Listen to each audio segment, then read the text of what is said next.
My name is Marc Lund, and I am a criminal defense attorney. My practice is in Clayton, Missouri. I've been a criminal defense attorney now for almost 20 years. And in the last couple of years, I've expanded some of the areas that I'm in. Over the years as a trial attorney, I've had a lot of sex offender cases, and one of the things that I've discovered in the case, in representing these cases, is that there are additional services that can be provided for people, particularly people that become registrants. I think that the main reason that I got involved is, first of all, I have a friend who is a registrant, and he's been my friend for 35 years, and I see what has happened in his life and his family's life and how it's affected his life.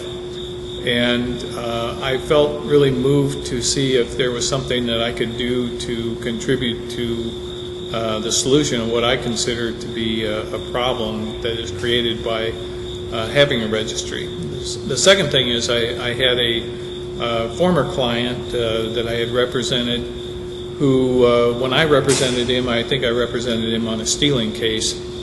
I was able to get him probation, and he called me. As it turned out, he had gotten a charge of failing to register. When he told me his story of what happened to him, it was something that I just couldn't believe. I mean, to me it was an example of why these laws have really gone way too extreme. He had lived in St. Louis and lived there for 5 years after he paid his debt to society. He registered faithfully every 3 months. And then he moved to a different town, and the first thing he did, according to the law, he had to, he went ahead and re-registered. And shortly thereafter, really through no fault of his own, he became homeless. And once he became homeless, he ran into the problem of, since he didn't have an address, he was scared to go in and register at the sheriff's department. So for 7 months, I guess you would say he was AWOL from the list. And then as soon as his living circumstances changed and he had a permanent address, he dutifully went back down to the sheriff's department, registered, put down his new address, and they promptly used his registration to turn around and arrest him for his previous failure to register, which I just thought was outrageous.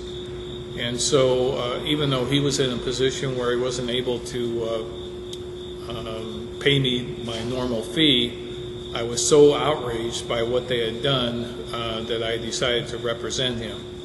And that again kind of sensitized me to what people that are on this registry are going through, and I became very committed to seeing if there's something that I could do as a criminal defense attorney.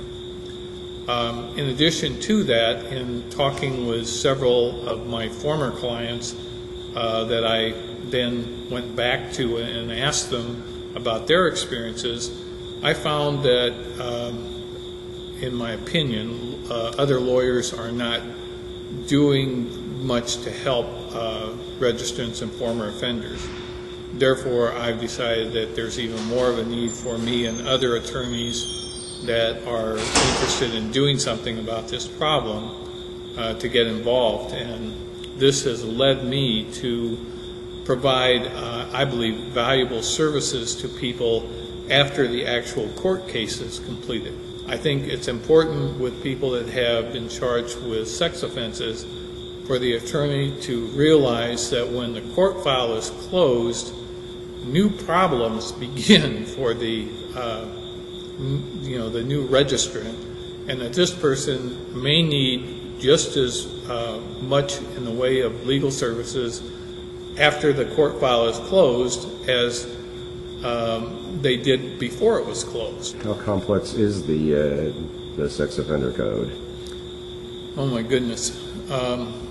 It is very complex, and part of the reason that it's complex is since, in the last 25 years, our country seems to have really just gone crazy with sex offender laws. It's like, we've had this war on drugs now for almost 50 years, and it's like war on sex offenders. And every year there are new laws. Most of them are bad laws. Most of them are punitive laws. Most of them are laws that cause more problems for law enforcement, the courts, and of course criminal defense attorneys. And therefore, one of the things that clients that I have are going to need is, when the laws change every year, they're going to need to know what laws apply to them and how it is that they are supposed to comply with these laws. And do we really want to have these people in a position where they are depending upon probation and parole to help them? I don't think so. What was your friend's ultimate outcome? Did he end up having to serve time for this failure to register? He did not, but we found ourselves in really a very unfortunate kind of position, because if this case would have been taken to trial, which I was very willing to do, once again, all of his prior history was going to be dragged out in front of a jury. If he had gone to trial and lost, what kind of time would he have faced for failing to register for that couple of months? For failing to register for those couple of months after he had spent 5 years registering, he would have been, the range of punishment would have been 1 day to 1 year in the county jail, or 1 year to 4 years in the Department of Corrections. Wow. So what do you think the solution is? Obviously, society has a right to protect themselves against people that they feel are dangerous. I mean, why should a normal citizen care if a sex offender has to go back to prison or not? Well, I think that as a normal citizen's concern, if I put myself in that position, why would I want my taxes increased to have people basically warehoused, which, without going into how much additional problem that's going to cause in the future when the person gets out simply because they've been warehoused and locked up, why would I want to have my taxes increased to keep somebody out of society that in fact could maybe either contribute to the tax base, which would lower my taxes, but certainly wasn't any kind of danger? And actually that kind of brings me to one of the biggest gripes that I have about our current system is, and I'm talking now about the criminal justice system, is I've represented many different types of sexual offenses. I once had a case that I took to trial where my client was charged with 25 counts of statutory rape and statutory sodomy. It was consensual sex between a senior in high school and a freshman. And not only that, the state proceeded with this even though the law of Missouri had changed and decriminalized that, so that somebody that was 14 and 17 that had consensual sex was no longer a crime.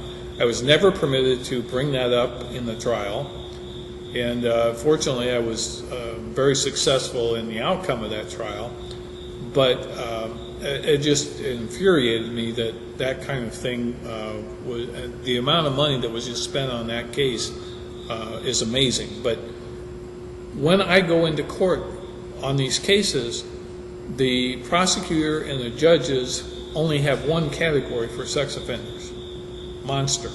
And it doesn't make any difference what kind of crime it was, whether the victim of the crime was a 3-year-old child or a 35-year-old man or what. As far as they're concerned, all sex crimes are the same. And there's nothing that could be further from the truth. Another reason that I'm so committed to this is that sex offense people that are charged with these crimes, everybody wants to throw the book at them. It's like there's a special license to really take out all of your frustration and anger on these people because nobody is going to stand up for them.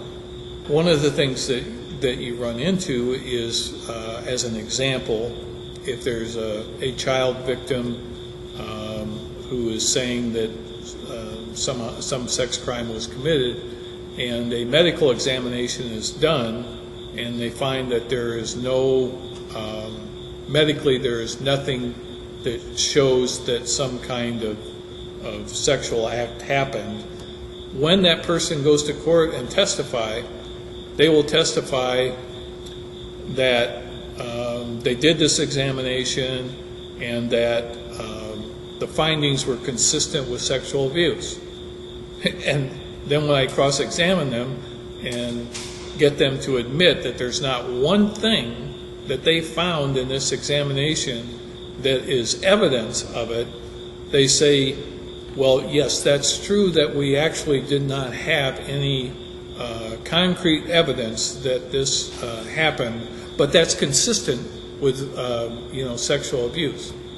So very frustrating. There are juveniles prosecuted in this state. Yes. For sex offenses. Yes. I want to say one thing about that. The case that I did represent a juvenile here, the most recent one last year, in that particular case, this boy was falsely accused, and he was accused by 3 classmates.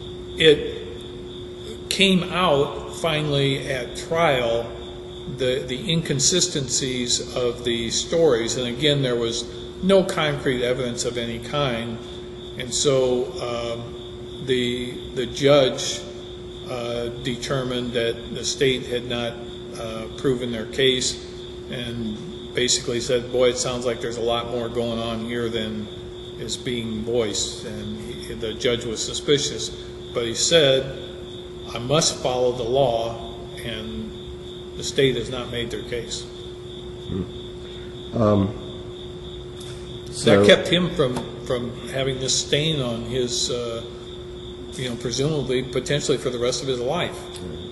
So do you think it's fairly easy for a juvenile as well as an adult to get charged with a sex case? Oh, absolutely. I mean, one of the things that I think is just absolutely outrageous is at this conference that I've been attending this weekend, one man talked about his personal story of what led to him being unjustly accused of committing a sex offense, and it was basically as a result of a divorce and custody battle. And I can't tell you the number of cases because I haven't done the research, but I can tell you that's a very common fact pattern for sexual offense cases, is where somebody is going through a divorce, and it's usually the husband is alleged to have done some kind of sexual abuse to one of his children. How would a person go about defending themselves against something like that? I mean, are they able to bring up facts about people's, like the woman's history or anything like that? Well, there are many, and of course I'm talking about the state of Missouri because right. That's where I practice. First of all, there are some laws that are just very unfavorable for these kind of cases that apply, and one of them is an exception to hearsay rule that permits a parade of witnesses to go up and say the same thing, that little Johnny said this happened. Next witness, little Johnny told me this happened. And then the prosecutor makes a big point about the fact that this person is repeating the same magic words over and over again, that saying it so many times must mean that it has to be true. And that is allowed in to be evidence. So to me, that's just nothing but piling on. And the way that, as a defense attorney, that you have to defend these cases is usually when these kids are interviewed, they are interviewed in a way that the answers are suggested by the questions that are asked. It's almost like cross-examination. Daddy touched you in a bad place, didn't he? That kind of thing. So as a defense attorney, I need to hire an expert witness to review the videotapes of the Child Advocacy Center personnel that has interviewed the child, and have them testify about the interviewing techniques at trial to be able to show the jury that they should not respect this kind of interview. In one case that I had, the success was a result of me treating a 5-year-old as an adult witness. And basically what I did was I went through cross-examination rather than, handing him a teddy bear and sidling my chair up close to the witness box. I stood next to the jury and I just asked him short, concrete questions. And I think that my final question was, so it was the sheriff who pulled your penis? And he said yes. And my point to the jury was, this 5-year-old will tell you anything you want. Yeah. So it would be fairly easy for a husband, say, to get caught up in something like this? Oh my goodness.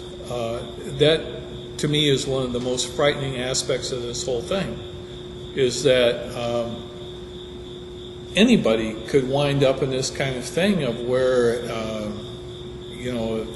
if they're going through a divorce or something like that and things get nasty, of where,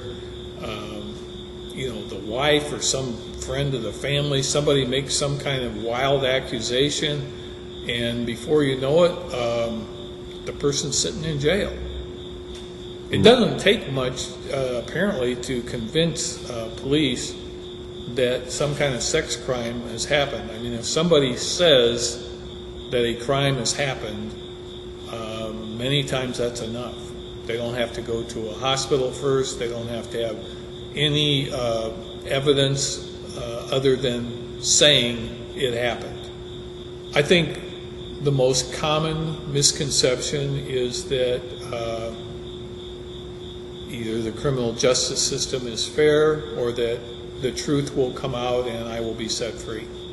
I hope as a society we begin to take a look at the insanity that we've created by what we've done with our sex offender laws. And I haven't really done the research, but I'm now at the point where if I get a little extra time, I will.